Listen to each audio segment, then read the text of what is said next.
All right, I'm the flat rate master, and well, Snap-on's probably been hacked.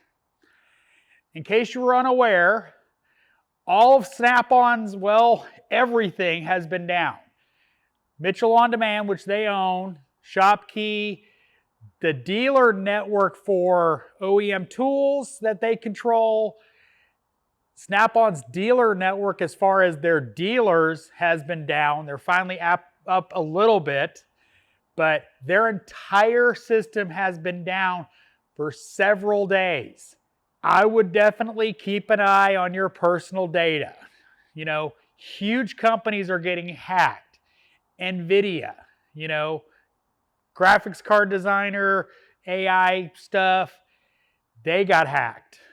A lot of other companies have gotten hacked. So Snap-on's not saying they got hacked. As I say, hacked over and over and over again. But anyway, Snap-on's not saying anything at this point. They're just saying they're aware of the outages and are dealing with it. That sounds like Snap-on arrogance, and they don't want to admit to the public, well, somebody got in a back door and, well, has messed stuff up. I've got a friend who actually does forensic investigations of hacking events. He goes in and he actually figures out how they got in and all that kind of fun stuff. And well, chances are if there's been a high-profile incident like that in the United States, he's been involved.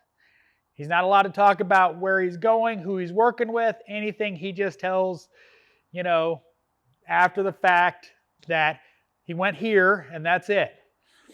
He's not really allowed to talk about the companies that he's involved with or any of that kind of fun stuff. So that should tell you something.